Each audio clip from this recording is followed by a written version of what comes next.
Tokio kuriozo, parduodant savo automobilį, dar niekada neturėjau. Šiandien papasakosiu, kaip vos nepraradau pinigų ir vos nepatekau į sukčių rankas. Automobilio pardavimas juk atrodo toks paprastas dalykas ir kaipgi čia sukčiai gali sugalvoti kažkokių dalykų tave apgauti, bet keliaukime į studiją ir to viską papasakosiu.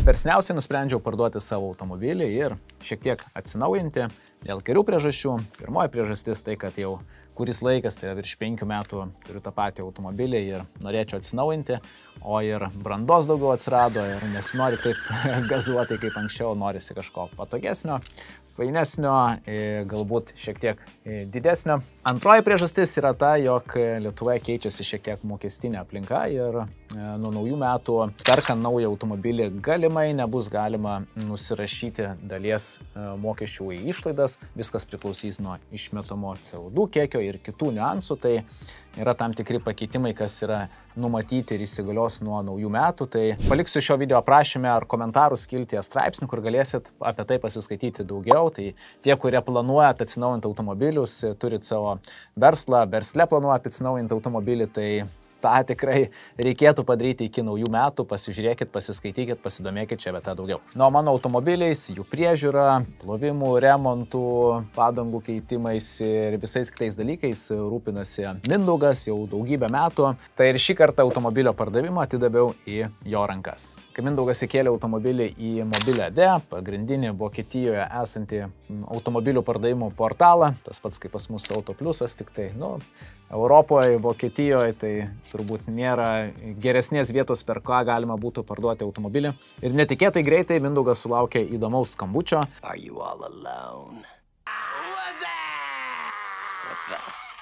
Paskambino man, sako, Gintarai, yra pirkėjas, siūsk sąskaitą, nori pirkti tavo automobilį, dėl kainos nelabai derasi, vos ne daro pavedimą, siunčia priekabą, kraunam, vežam ir parduodam, viskas čiki-piki. Galvoju, blemba, kažkas čia per daug gerai skamba, negali tai būti, žmogus nei apsižiūrėjo, nei pažiūrėjo, jis jau iš karto nori daryti pavedimą. Tai nenoriu pasakoti visos istorijos, aš galvoju, galbūt paskambinkim Mindaugui, kad jisai papasakotų iš pirmų lūpų, nes aš būsiu šiek tiek sugedęs telefonas ir aš jums parodysiu, kokius e-mailus aš gavau tam, kad aš parduočiau savo automobilį ir ką aš turėjau padaryti, kad vis dėlto pinigus įskaitytų ir aš galėčiau įvykdyti automobilio pardavimą ir kaip atrodo šioje vietoje visa sukčiaus apgaulė. Ką? Skambina Mindaugui. Labas, Mindė. Sveikas, Gintarai. Klausyk, kodėl tu mano automašinos vis dar neparduodi? Nežinau, kodėl, todėl, kad sukčiai visokias skambinėja ir prašo visokių duomenų realiai, tai čia taip. Klausyk, aš ant garsiakalbio tave pajungęs, filmuojam videką, galvoju, paklausinėsiu apie tuos sukčius, kokį mes šitą keisą turėjom. Visai įdomu bus pasidalinti su žmonėm, kad nepasimautų galbūt kiti, nes su investavimu tai man buvo įprasta, kad žmonės kažkaip taip, žinai, ten sukčiai parašo, ar tenais arabų princas koks nors ir prašo pervesti pinigų. Kaip šitoje vietoje buvo, papasakok iš pirmų lūpų, nes tu įkėlė į Mobil.lt ir gan greitai gavai skambutę, ne? Jo, tai pirmi klausimai buvo, kokią kainą atiduotų, atsiųstam daugiau biškį truputį informacijos apie tą automobilį, ten keletą nuotraukų, tarkim, kaip pavyzdys. Ir viskas, jam iš karto automobilis tinko, viskas, žinai, atsiųskit savo banko duomenis. Okay. Kaip vardas, pavardė, adresas, tarkim, ir banko sąskaita. Mes jums pervėsim pinigus, šiandien žodžiu. Bet žinom pagal šitą situaciją, pagal šitą schemą ir kitas dalykas man labai buvo keista, iš Vokietijos skambina amerikietiškų telefonų. Aš iš karto per Google paiešką padariau telefono numerį ir viskas išmetė man Kaliforniją. Iš karto rašė, žinai, kad negaliu skambinti per WhatsApp, o šiuo metu esu ten laive, kažkur tipo plaukit, panašiai galvoju, dieve, kažkokia vieta istorija. Galvoju, tebūnie, pabandysim, pažiūrėsim, kiek mes daisim šitą temą, žinai. Pažiūrim, kur nukeliausim. Kaip tu man paskambinai, aš sakau, lemba, įdomi, davai, varom iki galo, pažiūrėsim, kuo čia viskas baigsis, žinai, kur čia šuo pakasta, žinai, kur čia žmonės pasimauna, nes, Tai vadės, man irgi buvo įdomus, malsukai iš tikrųjų, kadangi ten visokiausių schemų būna, kad ten taip toliau, žinai. Ir gavai tu laišką patvirtinti lietuviškai, plius, kai buvo išversta realiai, tas labai keistai realiai, ko niekada nedaro. Jeigu normalūs pirkėjai, tai visą laiką atsiunčia tarkim, kažkokios duomenys, įmonės duomenys, tarkim, prieš prezentane, sąskaitų faktūrų prašo ir, tarkim, daugiau, duomenų apie tą automobilį. Kišiausiai dabar siunčia savo tapatybę. Tai kažkokia Viktorija iš Vokietijos, kuriam adresą tapatybė matos tą padirbta. Vokietį perka broliai kažkur ten į Portugaliją, aš galvoju, ką tu čia pasakė, O tai o kaip jisai sakė dėl to tralo, ar ten dar kaip jisai planavo pasimti tą mašiną, ar čia jau čia... Kaip visada mes padarom pavedimą, ir vienu žodžiu po to mes organizuosim savo turim transportą, tai mes atsiųsim savo transportą iš Vokietijos, viskas organizuosim vienu žodžiu. Klausimas buvo adresą atsiųsti, sakyti galvoju, nusiųsiu, bet kokį Vilniaus adresą galvoju, taip pat taip pažiūrėti, tam labai tikslių duomenų. Ir paskui tavo duomenis paėmiau, gavai atsakymą, tai kad matai susimokėkit. Parodysiu, kaip tik visiems, ką gavau, ką parašė ir kaip ten viskas atrodė. Tai turbūt senas geras skemas, kad jeigu tu nori gauti pinigus, dažnai taip daro sukčiai apskritai, jeigu kažkokiai platformai skemiškoj būni, jeigu nori įsimti pinigus, turi padaryti dar pavedimą. Teisinės ten išlaidas kokias nors ten bla bla bla. Nu tai čia irgi panašiai, aš negalvojau, kad su automobiliais kažką tokią maklę galima sugalvoti. O čia pirmas tavo keisas ar dar kažkokiu panašių prikolų turės?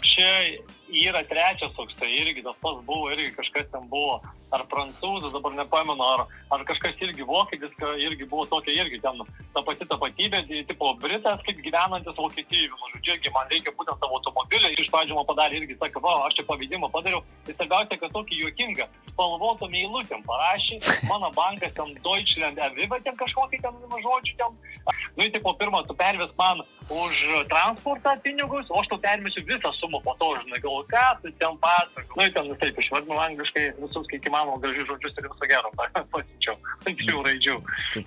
O tai šitas daugiau nebeskambino, kai pasiuntė irgi? Suprato, kad, blemba, čia neišpešima, ne, pinigų. Pabaigai, žiūrovai, kas žiūrės, į ką atkreipti dėmesį, nežinau, parduodant savo automobilį, ar kaip galbūt apsisaugoti, ar atkreipti dėmesį į kažkokius sukčius, arba būna, kad, nežinau, ką rekomenduotum atkreipti dėmesį? Pirma, žmonės visą laiką skambina. Nesvarbu, iš kurios šalies skambina, tarkim. Gyvai telefonų kalba žmonės derinasi ir taip toliau. Tai žinoma, tik neužsirauti ant tų, kur sakė, aš dirbau Swedbank'e, bet rusiškai kalba, o lietuviškai nekalba. Tai čia taip aišku, kad čia jau feikas yra ir taip toliau. Dažnai skambučių sulaukiant įmonės, ypač skambučių, tai kad čia apie investitorių, žinai. Tai tikrai iš karto skipinkit čia, meskit lauko, blokuokit telefoną ir panašiai. Pirma, sakau, kas domisi automobiliu, kaip pavyzdys, kas liečia pardavimo, tai turi skambinti, visą laiką noriu pamatyti gyvai. Bet kokia atveju niekas katę maišė neperka, o jeigu rimta kompanija, tai atsiųs rimtus rekvizitus, o daugiau jokių ten tokių ekstra kažkokių pavedimų už transportą, kažką jūs niekada nieko neveskit, kur nepervisim tinkam tos tikros sumos, kurie turi būti už automobilį. Puiku. Kurie bus sutarta. Būtinai neužsiraukit, tikrai. Saugokit savo pinigus ir savo tapatybę. Nu, gut, Mindė. Ačiū tau ir nepasimauk ant sukčių. Būtinai. Gerai, iki, ačiū. Na, esame girdėt, kaip vyksta su automobiliu pirkimu ir pardavimu, bet žinokit, labai panašiai vyksta ir kai jums kokį nors sukčiai parašo ar per Instagram, ar per Facebook, ar per WhatsAppą ir siūlo kažkaip bendradarbiauti, ar pakviečia į kažkokią stebuklingą investiciją, kur ten nieko nedarysit ir uždirbsit kosminį kiekį pinigų.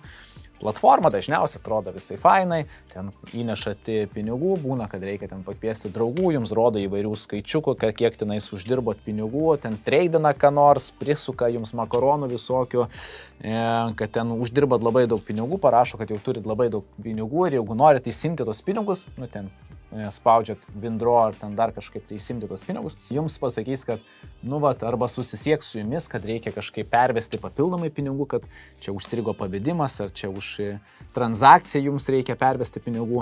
Jeigu nepervesit, pradės skambinėti iš kitų numerių, ten teisiniai departamentai visokie ir visa kita, kad o čia jums bus blogai, čia jums reikia būtinai susimokėti, nes ten iššalti pinigai, arba tam, kad atšaldytų jūsų pinigus, reikia susimokėti, padaryti pavedimą. Tai visą laiką žinokit, čia yra taisyklė numeris 1, kad jeigu jau papuolėte tokią aferą, pas tokius sukčius, ne, ir jums kažkur reikia pervesti pinigus, kad pasiimtumėt savo pinigus, arba jums ten dar kažkaip kabina makaronus, kad jums bet kokiu atveju reikia padaryti pavedimą, kad pasiimtumėt savo pinigus, nu, jūs jau 100% praradot savo pinigus, kad ir kiek jūs daugiau padarysit pavedimų, tų pinigų neatgausit, Tai yra faktas, kaip blynas, jau praktiškai daugybę kartų įrodyta, nepaisant to, kaip jūs bombarduos skambučiais, susitaikyti su tuo, kad jau prarado tuos pinigus, kuriuos investavot kažkur tai kažkokią platformą, jų tikrai nebetgausit, kad ir ką darysit, galit prarasti tik tai daugiau. Nu, o dabar keliaukime prie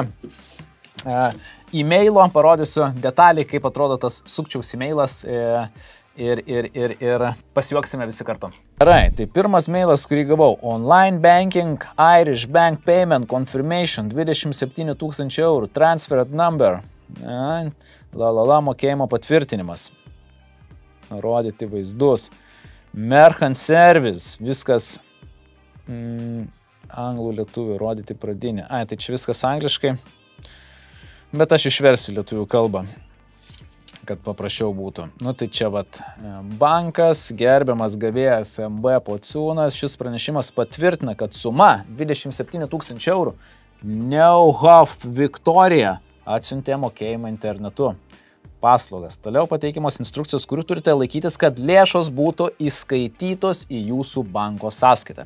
Reikalingą mokėjimo informaciją rasite toliau. Kreipkite dėmesį, kadangi Allied Irish Bank online banking kasdien apdoroja tūkstančius užklausų. Rekomenduojama susiekti tiesiogiai šią elektroninį paštu, tai mūsų kliento aptarnavimo atstovas, kurį paskyrė banko institucijos. Nuo mokėjimo paskirtis automobilis, prekės ir paslaugos, duomenys, suma, 1000 € yra transportavimo išlaidos, čia nurodyti e-mailai visokie, Neuhof Viktorijos ir dėja, mėly mano, transmisija yra sulaikyta. Būsena laukiama pavadino laukiamo mokėjimo. Bendras pranešimas. Patvirtiname, kad anksčiau nurodyta suma sėkmingai pervesta ir nurašyta iš siuntėjo banko sąskaitos yra paruošta įskaityti į mano sąskaitą. Labai šaunu.